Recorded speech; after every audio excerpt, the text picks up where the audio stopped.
and welcome to the CNBC TV18 Investment Guide. I'm Surabhi Upadhyay, and as always with me is Anuj Singhal. Now, if you've been following the market over the years and of course over the last couple of days, and if you're looking at earnings season closely, you must have noticed that cement companies are really coming out with blowout numbers. And Anuj, that got me thinking as well. Yeah. At a time when, there's gloom and doom talk around the economy, where is this coming from? And is it really the start of something new?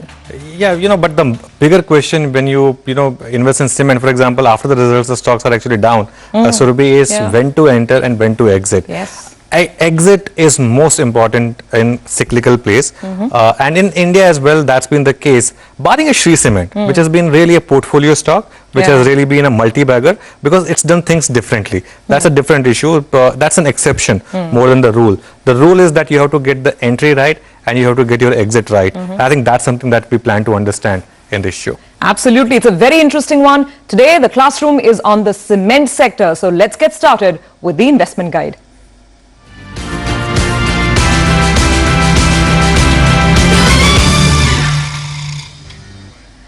Well, we've got two experts joining in to help us decipher whether you should be investing in cement or not. But before we start our conversation, our colleague Nigel D'Souza joins in to bring some perspective and to set this up. What the cement sector is all about, what are the big players like, and what are the current valuations like?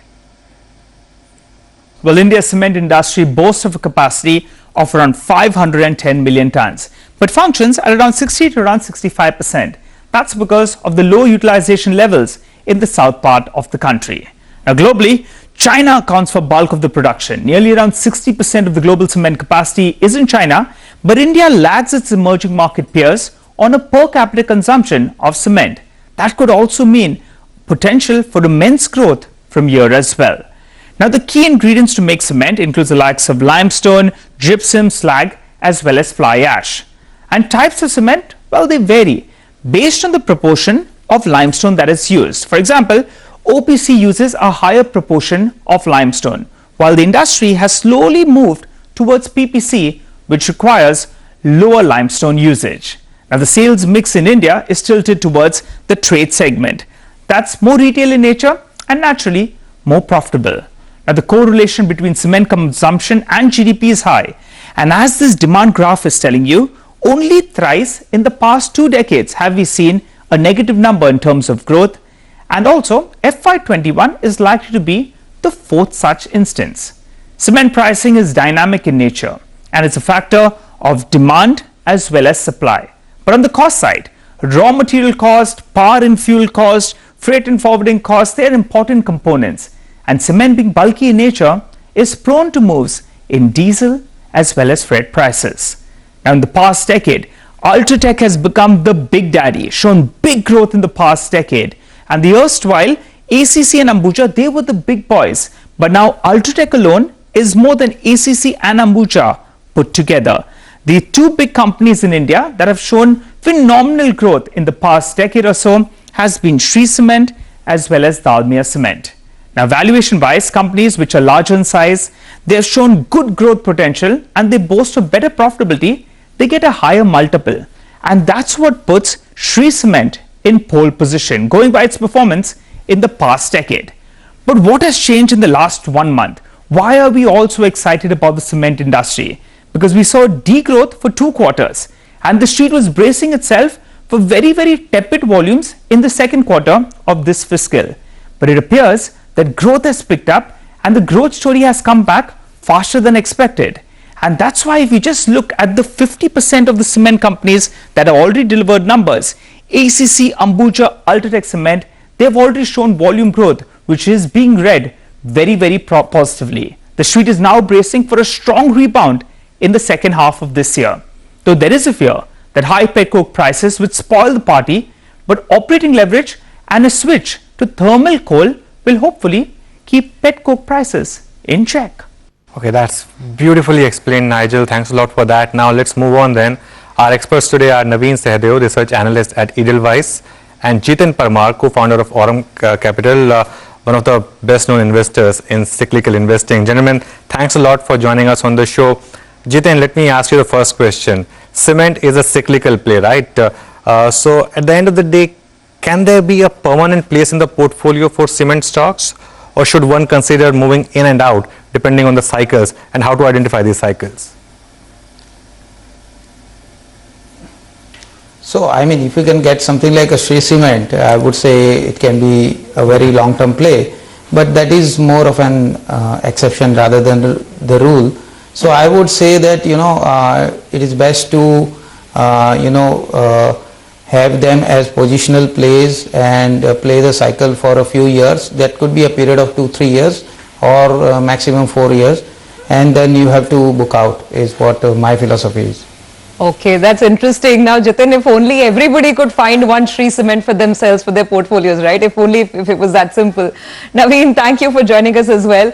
Now, your thoughts on this this topic as well.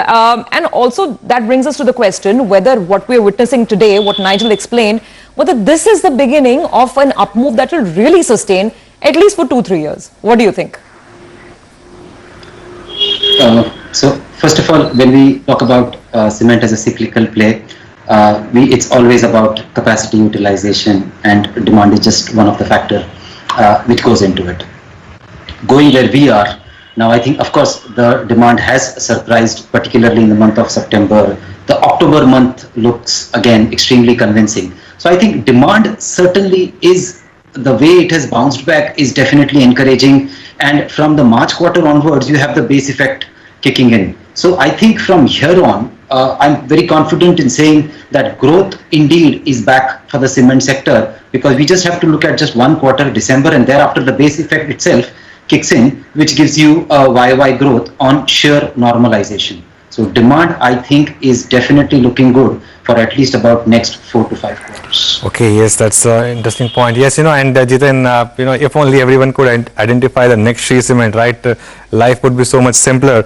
But you tell us from your experience over the last many years, what factors do you consider while evaluating a cement company and whether to invest in that or not?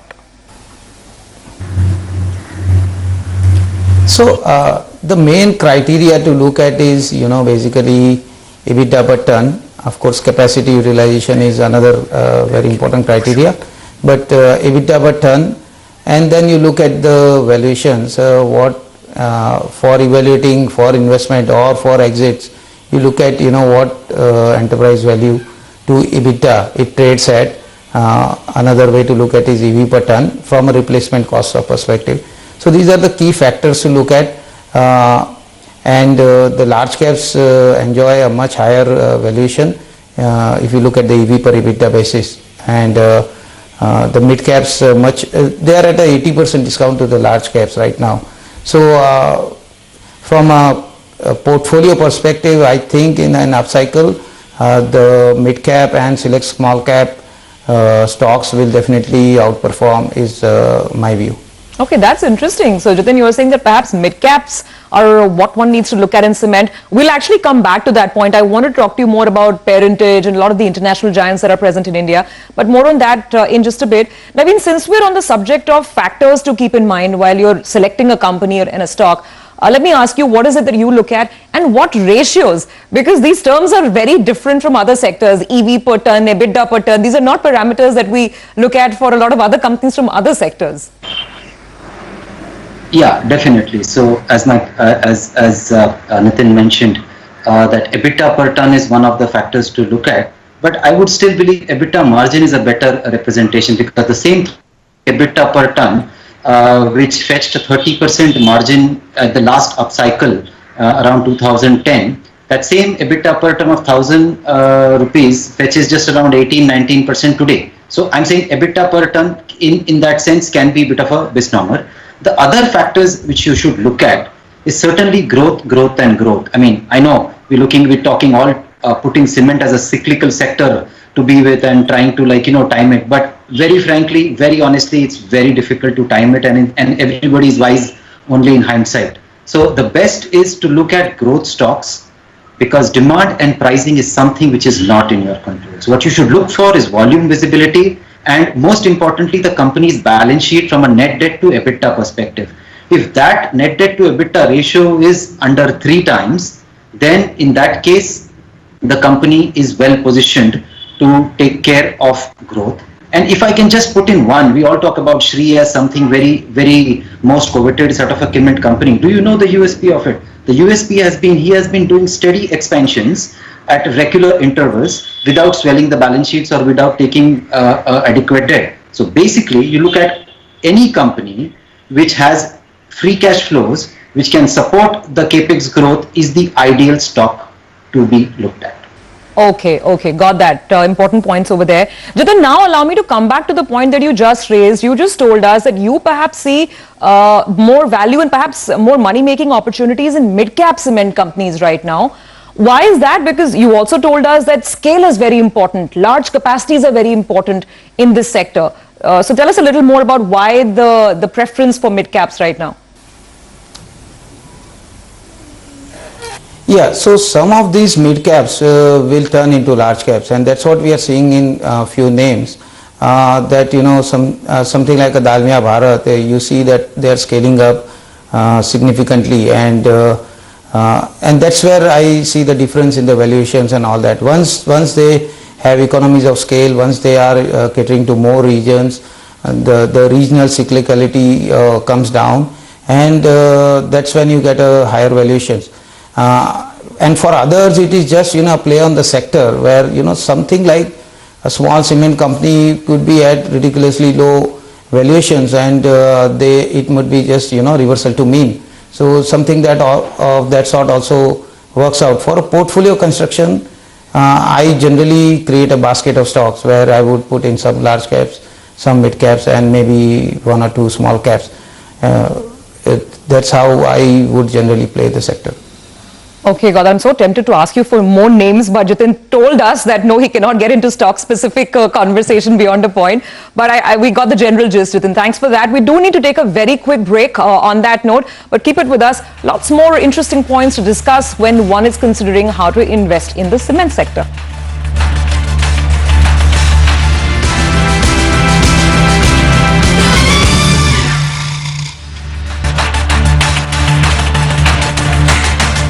Welcome back. We are watching CNBC TV 18 Investment Guide, and today we are discussing cement sector. Our guests are still with us. Naveen, in terms of valuations, how do they look compared to the historical averages? So historical average, very frankly, is a wide range, as in anywhere between 6 to 18 times EV per EBITDA, EV by EBITDA has been the range. But if you look at the most recent range, let's say typically from FY14 onwards, which was we can call it a period of high growth expectations. In that phase also, let's say a like of Ultratech traded anywhere between 12 times to even 18 times. Versus that, currently the stocks are trading at the lower end of this band. So Ultratech is possibly trading at about 11 times 1 year forward EBITDA. So as compared to the most recent history of, let's say, last 5 years, we are definitely at the lower end of the valuation band. Okay, got that. So perhaps we're not at anywhere close to peak valuations. That could be a comfort factor for investors looking at these stocks. Jitin, another point on the fact that this is a regional play and you have to figure out the regions. And I always wonder that as an investor, if I pick a north-based company, 6 months, 8 months down the line, supply-demand dynamics are very different and west is doing better or south is doing better. So do I have to keep churning my portfolio? And how do you deal with regional demand and price volatility? Yeah, I mean, that's a challenge which we have to face as analysts in the sector, and one way to eliminate that is you go for a national player. But if you really want to dig deep and maximize your returns, and you have to take advantages of this regional inefficiencies, so as to say.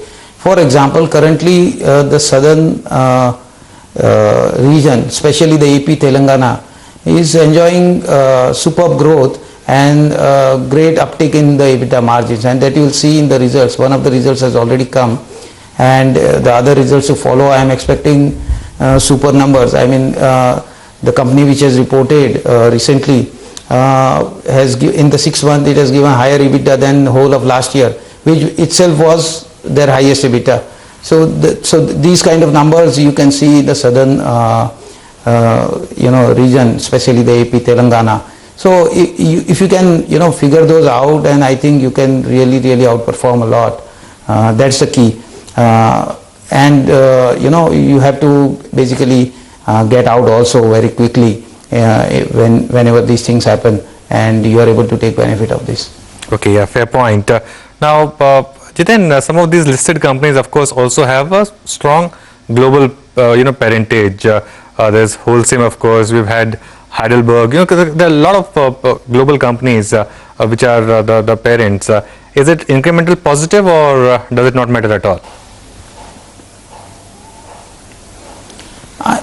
I mean, global parentage helps because of access to capital and all that. But what we have seen is that the Indian companies have actually moved ahead, and for example, UltraTech is double the size of the ACC Ambuja combined, and you see the other Indian players also moving ahead with much higher capacity additions and all that. So I would say, I think the Indian companies have done very well in this sector. Okay, got that. Well, we know that Jiten is not going to give us very specific stock recommendations. So let me ask you, Naveen, you tell us which are your top buys. I think JK Cement is one of them, and the reason for the same as well. So JK Cement is of course, in the mid-cap space, that has been a top pick. And despite being a mid-cap, this has been the stock has seen a dream run already, and I think it still continues to remain a very beautiful story. And typical factors, you look at it from a structural perspective, this stock has been a 10%, has been adding capacity at 10% CAGR, and I believe that over the next 10 years also, there is enough limestone reserve and improving balance sheet strength, which gives it like a decent 10% CAGR capacity growth story. That's just one of the points. Second is, this company is structurally improving its regional mix. So if South as a region is troubled and because of overcapacity, and there it had 30% of its capacity, with incremental capacities coming in good regions like North and Center, this mix is turning towards positive regions, and bad regions or troubled regions is reducing. The third factor is efficiency improvement. So if earlier old versus new capacities for JK was about 50-50, as we speak, that is improving to 70-30, and in a year from now, with the upgrades that they are taking, it will become more favorable like 80-20. So efficiency improvement or overall reduction in cost per ton is also happening. And my last point, which I touched upon initially also about free cash flows. This company earlier was a 10 million ton company. Now it's already a 15 million ton company. And as we speak, it is catapulted itself into a EBITDA zone of 1200 to 1400 crore per annum, at which level it generates 600-700 crore rupees or more of free cash flows, which is enough for this kind of a stock to fund future growth. A re-rating argument. This is what has led to re-rating in the stock, and I believe it still continues to be a very strong point. Okay, that's interesting. Now we've discussed a lot of things to look at while investing in some of these stocks. Jiten, very quickly, any red flags, anything that you look at and say, okay, I don't want to be investing in that. And there have been many stocks which have underperformed, like India Cement, for example. So any parameter to look at where in terms of you want to avoid a stock? So anything with very high debt, I think Naveen also mentioned, I look at anything which is having debt to EBITDA ratio of more than 4 is something which I would definitely avoid, because in bad times that can kill you. So look at companies which don't have very high debt. Of course, region is very important to choose. For example, the southern region, the capacity utilization is only 50% or even lesser, and the northern it is upwards of 90%. So accordingly you position yourself and look at region plays a very important role. Of course, there will be some outliers, especially in southern region. For example, Ramco Cements has historically done very well, but that is again an exception rather than the norm. So we talked about India Cements. Again, you see their EBITDA per ton, they will always struggle. All right, this has been a very interesting conversation and a very helpful one, I think, for a lot of our viewers who are trying to understand the dynamics of this sector better. Thank you very much, Jitin and Naveen, for making time for us and for being on Investment Guide today. So, interesting chat there, Anuj. Very interesting chat, and this is one topic where you want to read a lot. Yeah. You want to really spend a lot of time analyzing balance sheets and analyzing the past data, because if you analyze that well, you can always come up with the next winner. Absolutely. Regional trends, demand, supply. You've got to do your homework if you want to invest in the sector on your own. Well, on that note, we will have to take your leave on this week's edition of Investment Guide. We'll see you again next week.